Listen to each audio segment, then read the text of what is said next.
buried Te Bello. The church was full, but Adesawa still felt completely alone. She sat in the front row wearing a simple black dress, her hands shaking quietly in her lap while people walked past to offer condolences she could barely hear. Everything around her sounded distant, like she was underwater. Just 3 weeks earlier, Te had been laughing in their kitchen, teasing her for burning toast again. Now his photograph stood beside a coffin covered in white flowers. Adesawa stared at it for so long that her eyes started burning. She kept waiting to wake up from it. But what hurt almost as much as losing Te was the strange way his family was acting. His mother, Mavis Bello, barely looked at her the entire day. No comforting hug, no kind words, nothing. Every time Adesawa moved closer, Mavis quietly stepped away like there was an invisible wall between them. Solomon Bello was even colder. During the burial, Adesawa noticed him whispering something to Chuma while both men glanced toward her. The moment she looked back at them, they stopped talking. Again and again, she caught the same thing happening. Whispers, long stares, silence when she entered the room.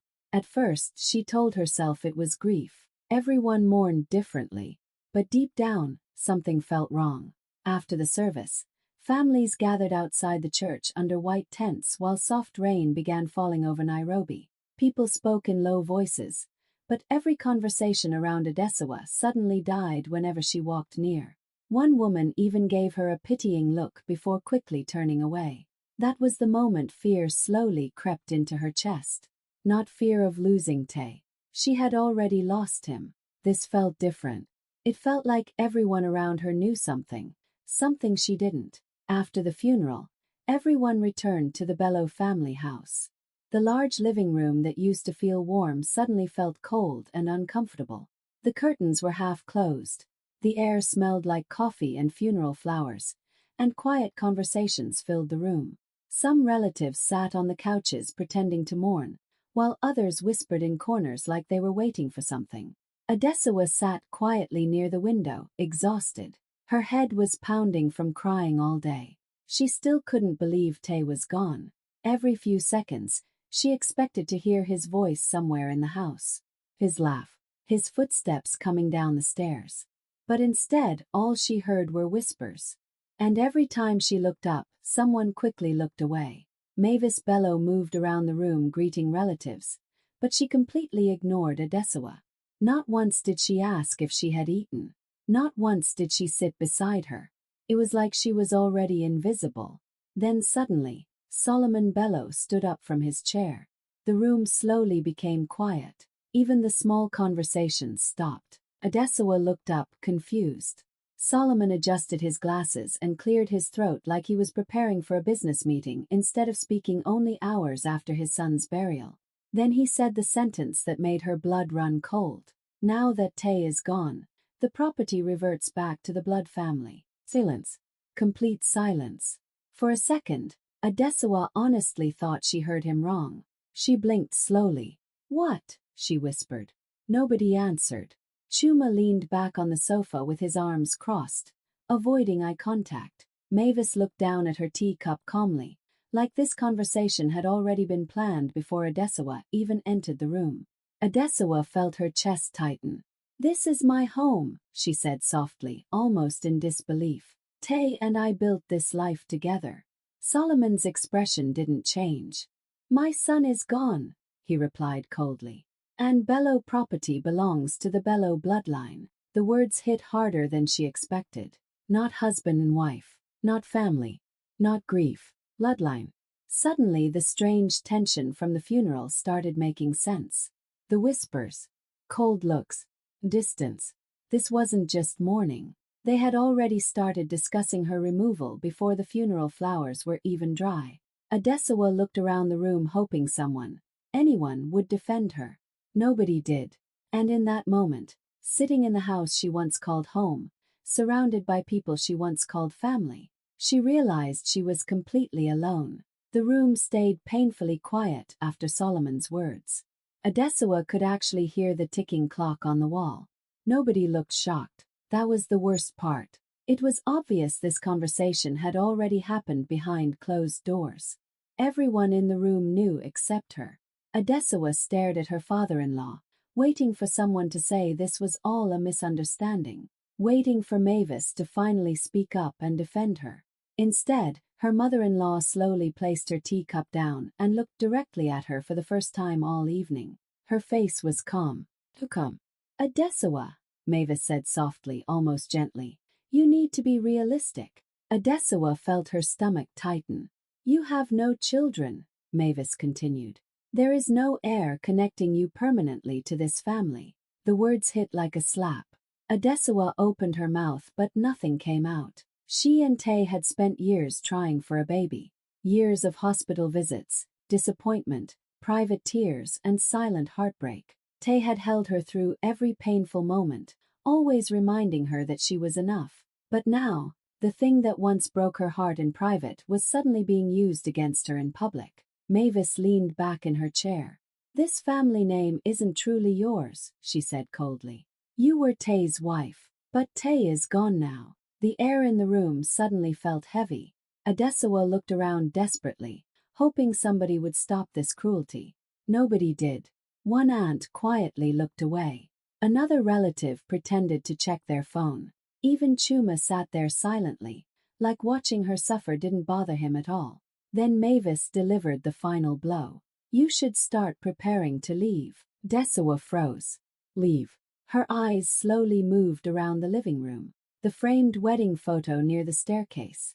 The piano Tay bought her on their 3rd anniversary. The couch where they stayed up late watching movies together. This wasn't just a house. This was her life. Every corner carried memories of Tay. And now they were talking about removing her from it like she was some unwanted guest overstaying her welcome.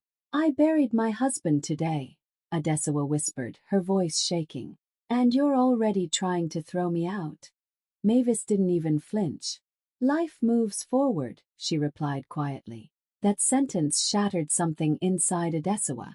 In less than 24 hours, she had lost the man she loved most in the world. And now, sitting in the same house where they built their marriage together, she realized something even more terrifying. They weren't mourning with her. They were waiting for her to disappear. The days after the funeral became unbearable. Adesawa barely slept anymore. Every morning she woke up hoping the nightmare would end, but instead, the pressure inside the house only got worse. The warmth that once filled the Bello home had completely disappeared. Now the hallways felt cold, tense, and unfamiliar. And the worst part, Tay's family acted like she was already gone. 2 days after the funeral, Adesawa walked downstairs and found Chuma sitting at the dining table with papers spread out in front of him. He wasn't grieving. He looked busy, like a man preparing for business. The moment he saw her, he pushed a folder toward her casually. You should sign these, he said. Adesawa frowned. What are they? Just temporary transfer papers, Chuma replied. Account access, property management, things like that. Her heart immediately started racing. I'm not signing anything. Chuma sighed dramatically like she was being difficult on purpose. Adesawa, don't make this harder than it needs to be. Later that same afternoon, Solomon asked for all the house keys. The front gate keys. The office keys. Even Tay's study key.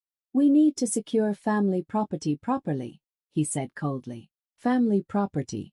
Again. Every conversation now sounded like she was an outsider illegally occupying somebody else's home. Then things became even worse. One evening, Adesawa came downstairs quietly after hearing voices in the living room. She stopped near the staircase when she heard Chuma laughing with 2 relatives. We'll probably renovate the upstairs wing first, he said confidently. The old guest rooms can become office space. Adesawa froze. Office space. Her chest tightened as he continued talking about the house like he already owned it. The master bedroom is too large anyway, Chuma added. I might knock down that wall and modernize everything. That was her bedroom. The bedroom she shared with Tay. The room where they planned their future together. And Chuma was discussing destroying it while her husband had barely been buried for a week. Adesawa slowly stepped into the room. You're making renovation plans already? Silence fell immediately. Chuma didn't even look embarrassed. He simply shrugged. We have to think ahead. Think ahead. Adesawa stared at him in disbelief. Not one person in this family seemed heartbroken anymore. It was like Tay's death had become an opportunity instead of a tragedy. Every day brought new pressure, new documents, new demands, new reminders that they wanted her out. And slowly, Adesawa started realizing something terrifying. This was never about helping her move on after losing Tay. They were trying to erase her completely. Adesawa sat alone in Tay's old study that night, long after everyone had gone to sleep. The house was quiet, but her mind wasn't. For the first time since the funeral, she wasn't thinking about what she had lost. She was thinking about what she had missed. She slowly looked around the room. Tay's books were still neatly arranged. His watch lay on the desk like he had just taken it off. His laptop was closed, untouched since the day he died. Everything looked normal, but nothing felt normal anymore. Adesawa leaned back in the chair, holding her head in her hands. And then something started coming back to her. Memories she had pushed aside before. Tay had been acting strange in the last few months. She remembered it clearly now. Late nights when he would come home very late, tired but quiet, not explaining where he had been. Phone calls he would take outside the room, lowering his voice when she walked in. Sometimes he would suddenly stop talking in the middle of a conversation and change the topic. And there were days when he would sit in this exact same study, locking the door, saying, "Just work stuff, don't worry." She trusted him, so she never pushed, never asked too many questions. She thought maybe it was business stress, or something he would tell her later when the time was right. But now, sitting in the same room without him, everything felt different, suspicious. Adesawa stood up slowly and walked toward the desk. Her fingers brushed over the surface like she was searching for something she couldn't see. That's when she noticed it. A small mark on the corner of the drawer, like it had been opened recently. Her breath caught. She pulled it gently and it moved. It wasn't fully locked. Her hands started shaking as she opened it wider. Inside were a few scattered papers, old receipts, and a small notebook she had never seen before. Her heart started beating faster. Why would Tay hide things here? Why would he keep secrets from her? In their home. She sat down again, slowly flipping through the notebook. Some pages had names written in them. Some had numbers. Some had notes that didn't make sense yet. But one thing was clear. Tay hadn't been just working. He had been preparing for something. Adesawa swallowed hard, her throat dry. All the pressure from the in-laws suddenly felt different now. Like they weren't just being cruel. Maybe they were rushing. Maybe they knew something too. And for the first time since his death, Adesawa felt a new emotion rising inside her: grief. Not sadness, not shock, but doubt. And a strange, quiet fear that Tay had left behind something much bigger than anyone in that house understood. That night, Adesawa couldn't sleep at all. The house felt different now. Every sound made her sit up. Every small creak felt like someone was watching her. After everything that had been happening with the family, she didn't feel safe anymore in the place she once called home. Around midnight, she quietly got out of bed. She didn't even know why she was going back to Tay's study again. Maybe it was habit. Maybe it was hope. Like somehow, if she sat in his space long enough, she would still feel close to him. The hallway was dark. The lights were off. Only the faint glow from outside streetlights coming through the windows. Adesawa pushed the study door open slowly, made a soft sound. She froze for a second, listening. Nothing. Just silence. She stepped inside and closed the door behind her. Her heart was already heavy before she even touched anything. Everything in the room still looked like Tay had just left it. She walked slowly to his desk, her fingers shaking slightly as she touched the wood. For a moment, she just stood there, staring at his empty chair. Then something made her stop. The drawer. The same one she had opened earlier. But this time she noticed something strange. There was a small scratch near the bottom, like it had been moved or used more carefully than the others. Adesawa hesitated. Then slowly she pulled it open. And there it was. A hidden compartment. Her breath caught in her throat. Inside was a thick sealed envelope, carefully placed like it had been protected. Her hands trembled as she picked it up. "Tay," she whispered under her breath. On top of the envelope, There was a small stack of legal documents, neatly arranged and stamped. Everything looked official, serious. But what made her heart stop was the handwriting on the envelope. It was Tay's. And the first line she read made her entire body go cold. If they try to remove you. Adesawa felt her knees weaken slightly as she sat down without even realizing it. Her fingers slowly opened the envelope. Inside was a personal letter, written just for her. Her vision blurred as she held it close, like she was afraid it might disappear. Tay had left this for her. Before everything. Before the funeral. Before the family turned against her. Before she even knew she needed protection. And suddenly, Adesawa understood something terrifying. This wasn't just a goodbye. It was a warning. The next morning, Adesawa couldn't even think straight. The envelope from Tay was still in her hands when she called the lawyer he had mentioned in one of the papers. Zanil Dlamini. Her voice was calm on the phone, almost too calm for what Adesawa was about to hear.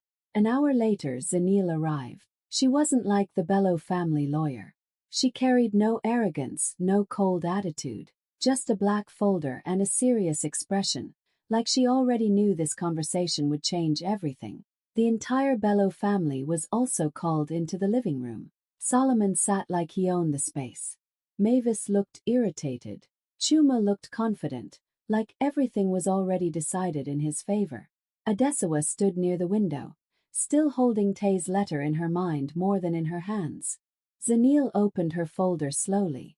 I think there has been a misunderstanding, Solomon said immediately. We are here to finalize the property transfer. Zanil didn't even look at him yet. She simply said, let's be clear before we waste time. The room went quiet. Then she spoke. The house in Nairobi is not part of the Bello family estate. Silence. Solomon frowned. What are you talking about? Zanil placed a document on the table. This property was legally transferred to Adesawa Bello over a year ago. Adesawa's breath caught. Mavis straightened slightly. That's impossible. Zanil continued calmly. It is registered, signed, and fully approved. There is no joint ownership claim. Chuma suddenly leaned forward. What about the businesses? Zanil flipped another page. All joint businesses were restructured into protected trusts under Adesawa's name. She is the legal controlling partner. The room started to shift. The confidence that was there before slowly cracked. Solomon's face tightened. Tay would never do this without telling us. Zanil looked up at him for the first time. I think he didn't want to tell you. That hit the room harder than anything else. Adesawa's hands shook slightly as she listened. But then Zanil said something that made everything stop completely. Tay Bello anticipated this exact situation. Adesawa looked up fast. Zanil turned a page and continued. He left instructions. He documented concerns about possible interference after his death. Everything here shows he expected betrayal. The word hung in the air. Betrayal. Mavis went pale for the first time. Chuma stopped smiling. Solomon didn't speak. Adesawa felt her chest tighten, not from fear this time, but from shock. Tay hadn't just protected her. He had prepared for this family to turn on her.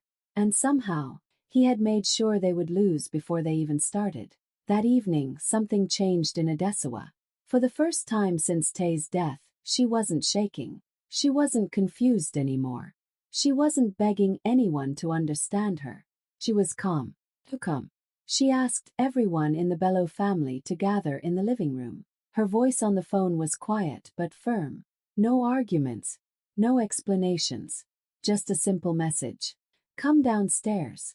We need to talk. One by one they arrived. Solomon walked in first, still holding on to his pride like nothing had happened yesterday.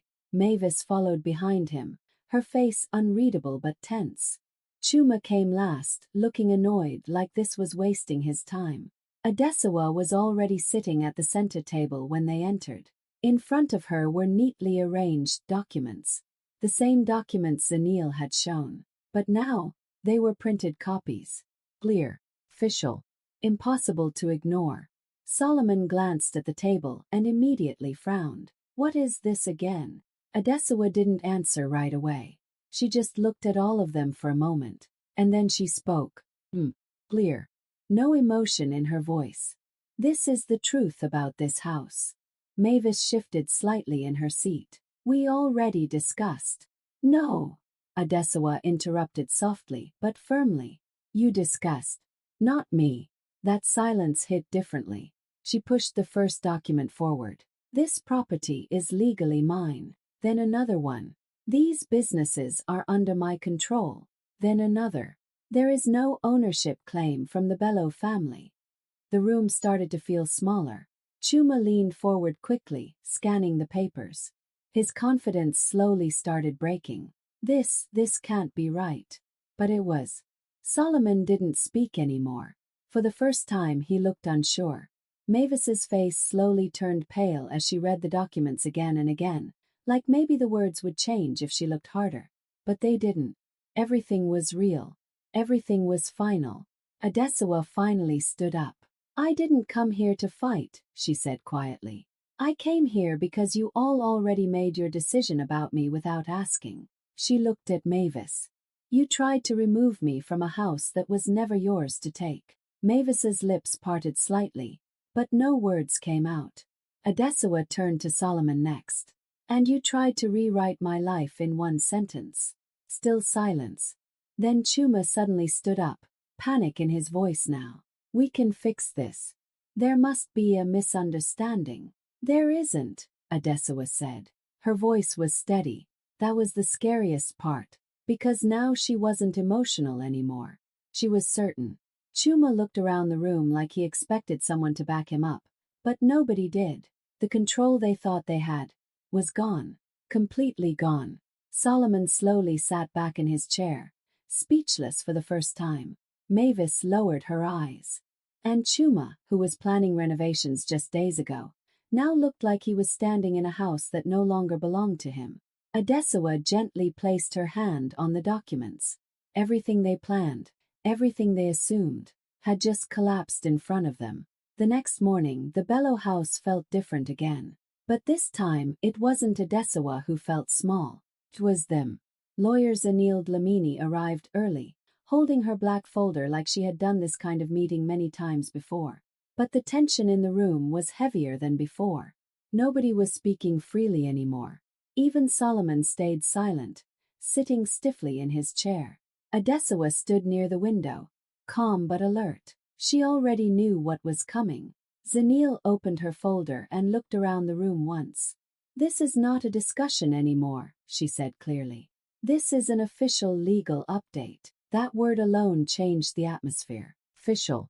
Legal. Final. Mavis shifted uncomfortably. Chuma avoided eye contact completely. Zanil placed a document on the table. We have recorded multiple unauthorized access attempts to Adesawa Bello's personal and legal property accounts. Silence. She turned another page. There are also documented cases of financial interference attempts made after the death of Tay Bello. Solomon's jaw tightened slightly, but he didn't speak. Zanil continued in the same steady voice. All actions are under investigation. Any further attempts to control or remove assets belonging to Adesawa Bello will result in legal consequences. The words were calm, but heavy, like a final warning that couldn't be ignored anymore. Chuma swallowed hard, suddenly looking very different from the confident man who had been planning renovations days ago. Mavis stared at the table, her hands tightly folded now. The power they thought they had was gone. Completely gone. Zanil closed her folder slowly. That is all. And just like that, the legal part ended. But the silence in the room stayed. Nobody moved. Nobody spoke. Adesawa finally stepped forward. Her voice was soft, but every word landed clearly. You tried to erase me before the flowers even died. The room went still. Not a single sound. Even the clock ticking felt too loud. Mavis looked down immediately. Solomon's face stayed frozen, unable to respond. Chuma stared at the floor like he suddenly couldn't breathe in the same space. Adesawa didn't raise her voice. She didn't need to. She looked at them one last time, not with anger, but with truth, because now they all understood something too late. They didn't just lose control of the house. They lost the story they tried to write without her. Everything ended quietly after that. Not with shouting, not with fights, just final decisions. Legally, everything was now clear. Adesawa kept the estate, the house, the businesses, everything Tay had protected for her, was fully under her control now. The in-laws had no legal claim left, no power left, no way to interfere anymore. Security was changed the same day, and access was completely restricted. One by one, the Bello family stopped coming. There was no dramatic goodbye, no apology that mattered, just silence and distance. For the first time since Tay's death, the house felt peaceful again. Not heavy, not tense, just quiet. That evening, Adesawa walked up to the balcony. The sky over Nairobi was soft and gray, and a light rain started falling slowly, like the world itself was calming down after everything. She stood there for a long time, letting the cold air touch her face. Then she opened the envelope again. Tay's final handwritten note was still inside. Her hands shook slightly as she read it once more. "You were always my real home." Her eyes filled instantly. Not the broken kind of tears from before, but something different, something softer, something healing. She closed her eyes for a moment, holding the paper close to her chest. For so long she thought she had lost everything when Tay died, but now she understood something deeper. He hadn't left her empty. He had left her protected. He had seen everything coming, even the betrayal, even the cruelty, and still made sure she wouldn't fall. Adesawa wiped her tears slowly, breathing in the rain-filled air. Peace finally felt real. And far away, everything the Bello family tried to take had already slipped out of their hands. Because in the end, they thought losing her husband meant losing everything. But Tay had made sure their betrayal would destroy only